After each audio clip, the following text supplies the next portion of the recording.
Section 1.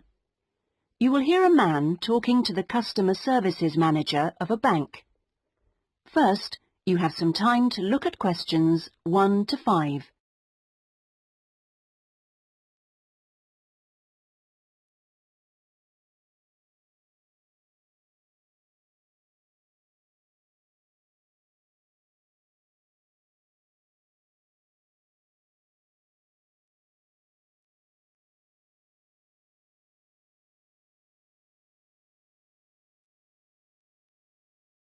You will see that there is an example that has been done for you. On this occasion only, the conversation relating to this will be played first. Good morning. I'd like to open a bank account, please. Certainly. If you'd like to take a seat, I'll just get some details from you. It won't take long. Thanks. Is it a current account or a deposit account you wanted? A current account? The man wishes to apply for a current account, so current has been written in the space. Now we shall begin. You should answer the questions as you listen, because you will not hear the recording a second time. Listen carefully and answer questions 1 to 5. Good morning. I'd like to open a bank account, please. Certainly. If you'd like to take a seat, I'll just get some details from you. It won't take long. Thanks. Is it a current account or a deposit account you wanted? A current account? Right. I've got the application form here then. We have different types. I see you've got our leaflet there. I've decided on the one called Select. Right, that's fine. So, first of all, can I have your full name, please? Yes, it's Peter Hennis. That's P-I-E-T-E-R. Is it H-E-N-N-E-S? Only one N, actually. It's a less common spelling of the name. Oh, right. Okay. And what's your date of birth, please?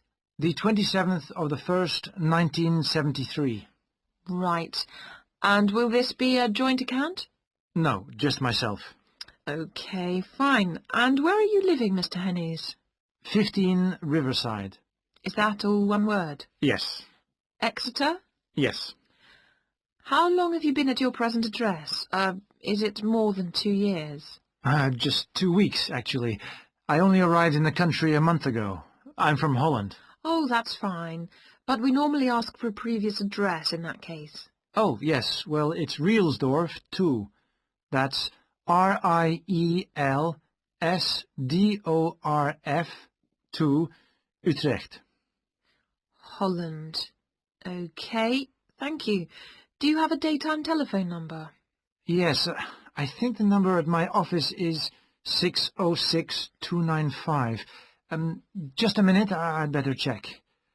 Oh, no, sorry, 616. I'm not used to it yet. Would you like my home number, too? Yes, please. It's 796431. Are they both local numbers? Yes. Before you hear the rest of the conversation, you have some time to look at questions 6 to 10.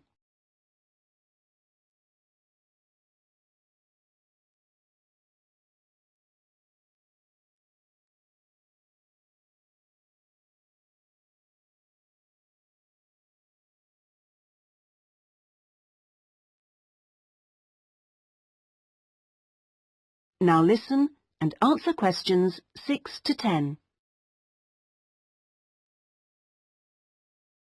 Right, and your occupation?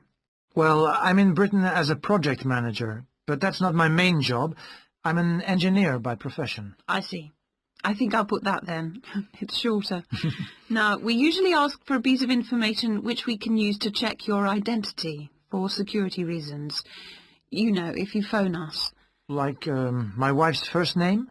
Mother's might be better. It's less likely to be known. Okay, hers is Siti. Siti? Yes, S-I-T-I. It's Indonesian. Fine. And how much would you like to open your account with? We usually ask for a minimum sum of £50. That's about €75. Well, I'm going to transfer 2,000 euros from my Dutch account just till I get paid. In fact, I wanted to ask you about that. What's the best way to do it? It depends which bank you're with. It's the Fransen Bank in Utrecht. Okay, fine. I'll check that in a minute. If we have links with them, we can do a direct transfer, but it's not a big problem either way. Let's see. How often would you like to receive statements? I haven't really thought. What's the usual thing? It's up to you. Some people like them weekly. Oh, no, that's too often. Can I have them sent once a month? Yes, that's fine. Is there anything else? I was thinking of registering for your internet service at some stage. Oh, yes. Would you like me to send you information about that? Please, yes. And would you like to receive information about the bank's other services? Insurance, loans, anything like that? I don't think so, thanks. That's okay then. And one last thing. If you agree... That is the end of section 1. You now have half a minute to check your answers.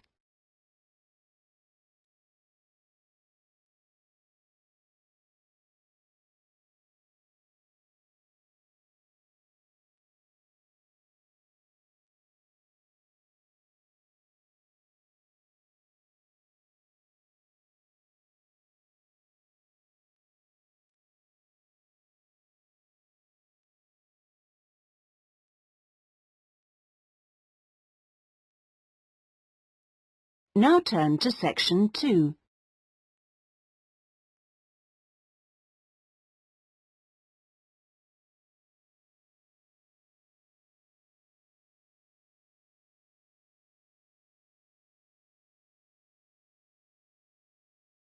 Section 2. You will hear a guide giving visitors to a country house information about the house and gardens. First, you have some time to look at questions 11 to 13.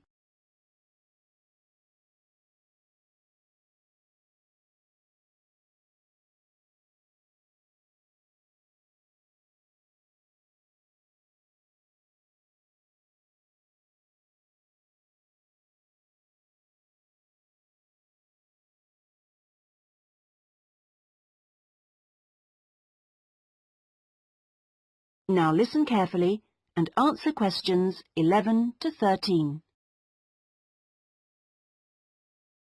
Welcome, everybody, to the lovely house and gardens of Rosewood, once the home of the famous writer Sebastian George. He bought the house in 1902, although he had first seen it 2 years earlier.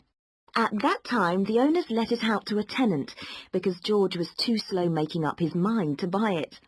When it came back on the market, there was no hesitation, and he bought it immediately for £9,300.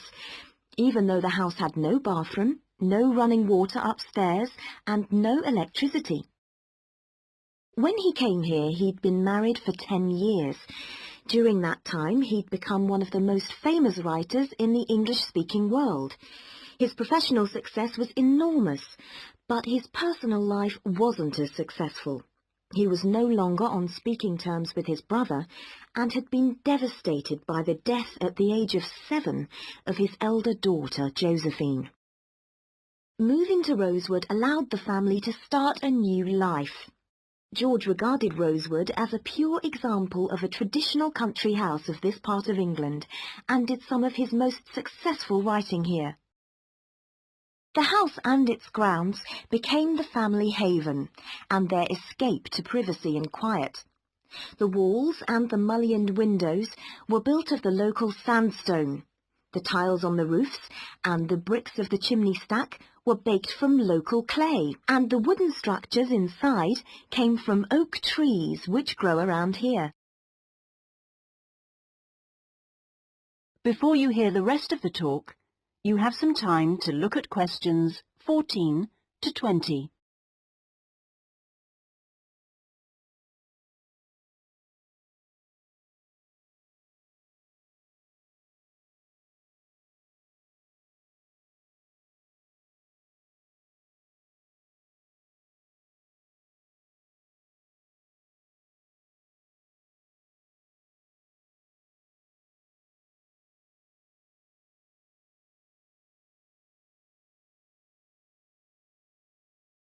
Now listen and answer questions 14 to 20.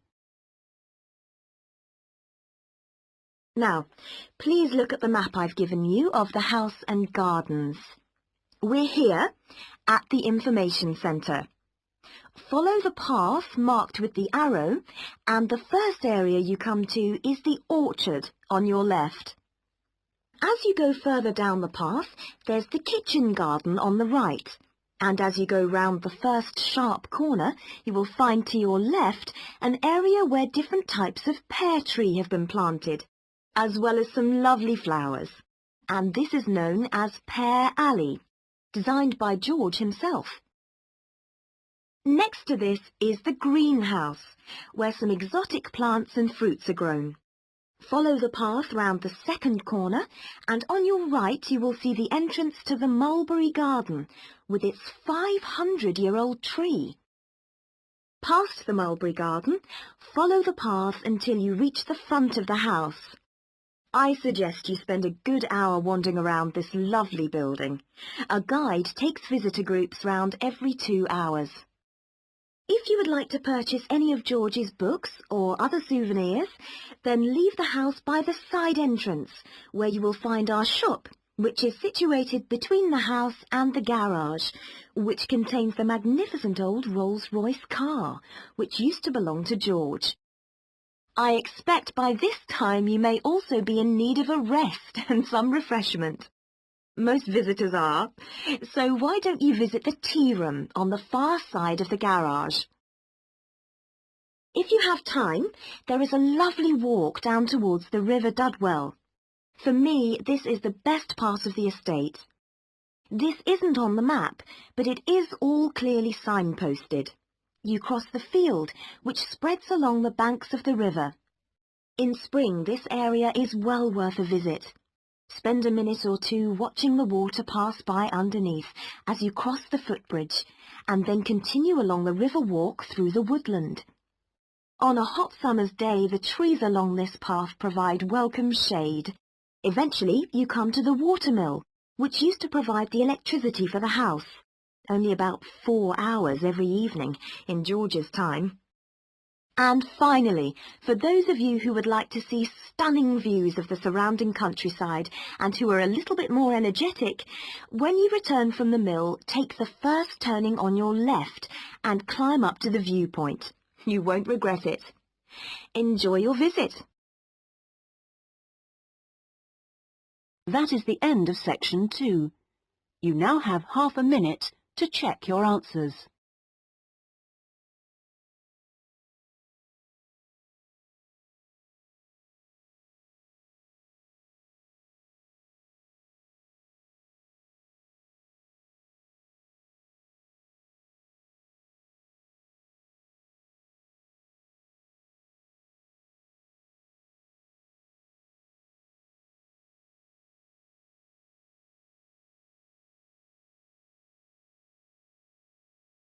Now turn to section 3.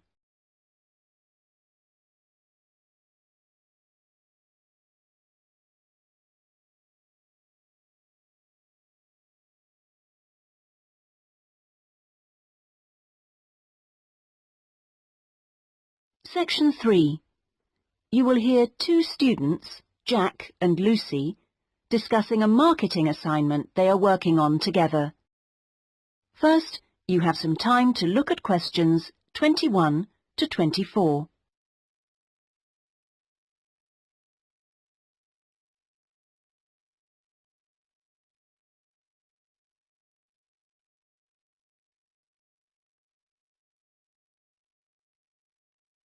Now listen carefully and answer questions 21 to 24.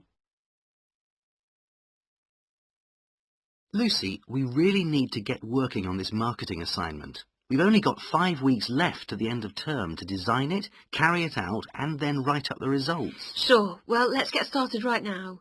Let's go over the instructions. What exactly do we have to do? Well, it says here we have to look at one area of the entertainment industry. There's a list of the different types. What are they? Music, cinema, theatre, sport, and eating out. Is that all? Looks like it. So we choose one branch of the industry and then we look at how two different groups of people use it. Is that right? Yes. And do we have to use any particular method to get our data? Can we mail out a questionnaire or do face-to-face interviews or maybe even observations? Well, actually, it looks like we don't have a choice. We have to do telephone interviews. OK, so at least we don't have to waste time deciding between the different methods. Yeah, that's right. Oh, and the other requirement is the number of interviewees. Not too many, I hope. 10? 20? Well, we have to do 2 groups, remember, and it looks like we have to interview 15 for each group. That's 30 altogether then. It's going to take ages. Yes, but remember we're working on this together, so we'll only have to do 15 each. OK, so those are all the requirements? Yes, looks like it.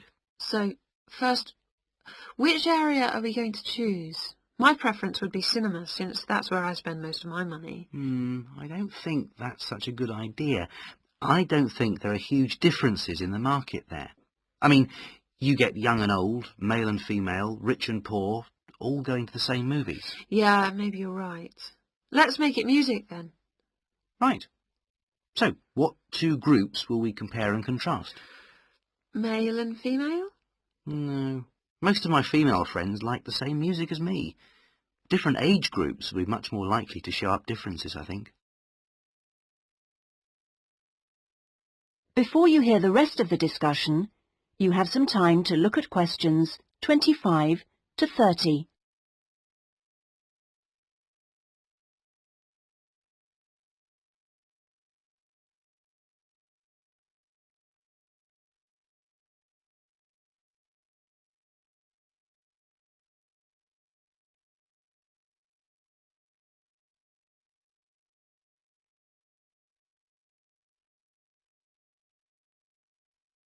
Now listen and answer questions 25 to 30. Yeah, I suppose you're right again. I'll take some notes, shall I? So, age groups. Well, what do you think? Maybe 25 or under for one group and 45 or over for the other group? That should show up differences. Right. OK, next. How about the kind of music they like? Let's give them some choices and then we can just tick boxes. OK, let's have pop, jazz, folk, easy listening. What else? Well, we should include classical. Some people like it, you know. OK. OK, and then we should have how they listen to music. The medium. Right, let's include radio, CD, and then I guess there's TV. What about concerts? You know, in pubs and halls. Oh yeah, we should include live music, of course. OK, we're on a roll now. Next point could be about where they actually get their music. You mean, like, do they buy it in music shops or department stores? Yes, or download it from the internet. Right, that could be for recorded music. Then we need another section for live music. Where do they go for that? OK, let's say disco, pub, club, concert hall. Or opera house. And I guess we should include karaoke bars. Not many of them in this city. OK, we'll leave that out then. So what's left to do?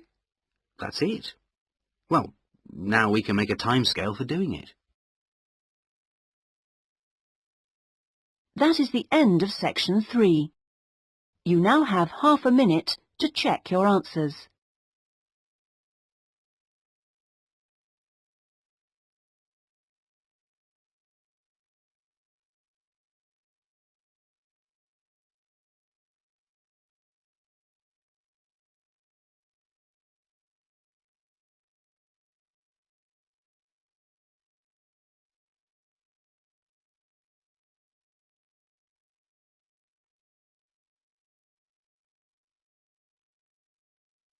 Now turn to section 4.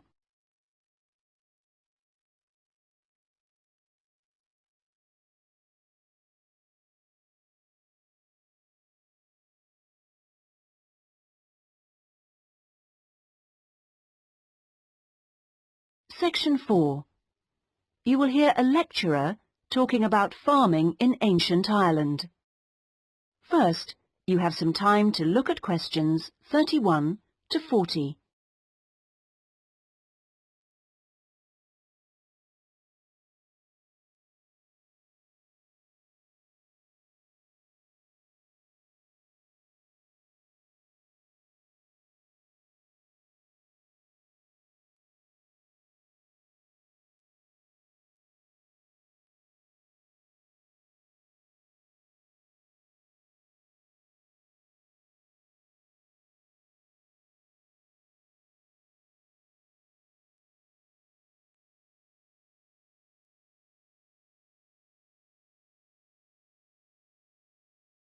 Now listen carefully and answer questions 31 to 40.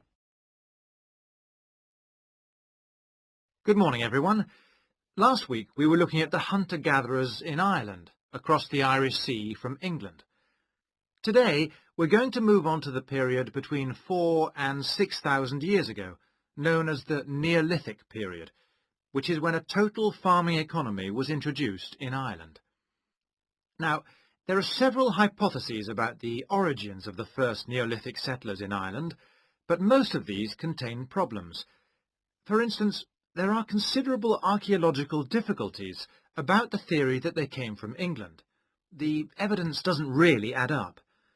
But there are even greater practical problems about the theory that they came directly from continental Europe. For one thing, it's not clear just how sufficient numbers of men and women could have been transported to Ireland to establish a viable population. As you know, the hunter-gatherer economy which existed beforehand was based on small, scattered groups. The farming economy would almost certainly have required much larger communities to do all the work needed to plant and tend sufficient crops to sustain them through the year. The early farmers kept various animals, including cattle and sheep. There's also evidence of pigs, but it is possible that these could have been descended from the native wild species. Now, we know from modern farming that if the level of breeding stock falls below about 300 females, the future of the species locally is at risk. So we must assume that from the beginnings of Neolithic farming, the number of breeding sheep would have considerably exceeded 300, and the national cattle herd must have been of a similar size. The question is how these were brought to the area and where they came from. It's usually suggested that the Neolithic settlers used skin-covered boats to transport livestock, but this method would have severely restricted the range of the colonizing fleets. The sheer volume of animal transport necessary means it's unlikely that this livestock could have been brought from anywhere further than England. What about crops? Well, two main cereal crops were introduced to Ireland during this time, wheat and barley, both in several varieties. The main evidence for their presence consists of impressions on pottery, where a cereal grain accidentally became embedded in the surface of a pot before it was fired. The grain itself was destroyed by the firing, but it left an impression on the pot which could be studied and identified by botanists.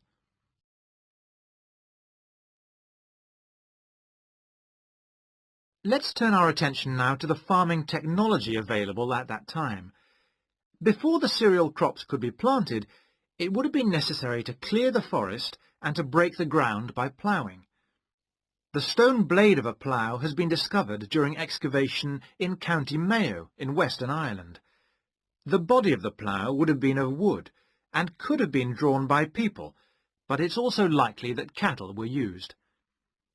Now, the cultivation of crops and the husbandry of livestock brought about changes in people's lifestyle, such as the type of shelters they made. For one thing, instead of moving from place to place, they needed permanent dwellings. The stone axes used to chop down trees to make these dwellings were far superior to any that the Stone Age hunter-gatherers used. To make the axes, sources of suitable stone had to be found and systematically exploited. These so-called axe factories were really quarries rather than factories, as the manufacture of the axes wasn't regularly performed on the quarry site. However, after the axe had been chipped into shape, they needed water and sand for grinding and polishing, so a high mountainside wouldn't have been an appropriate place for this. So this final stage of the manufacture must have been carried out close to water, and sure enough, there's ample evidence of this at coastal sites. Now, it's clear that these Neolithic axes were transported all over Ireland, as well as to Scotland and the south of England. It's not really surprising that axes from axe factories in England have also been found in Ireland. At the very least, this indicates that there was a link between the two islands during that period. One of the most useful innovations of the colonizers was pottery making, which was quite unknown to Irish hunter-gatherers. The pottery was probably made by shaping clay into a ball with the hand, and then hollowing it until the walls were the right thickness. After firing, the outside was often polished. This would have helped the pots to retain water, as they weren't glazed. Now, we know that the clay used usually came from local sources, which suggests that manufacture was on a fairly small scale, even though thousands of fragments are usually found at Neolithic sites. In the course of time, decoration began to appear. At first, this looked like a series of stitches and was just around the tops of the pots. This could have been an imitation of earlier vessels, which were made of leather sewn onto wood. Then, eventually, pots with decoration all over became much more... That is the end of section 4. You now have half a minute to check your answers.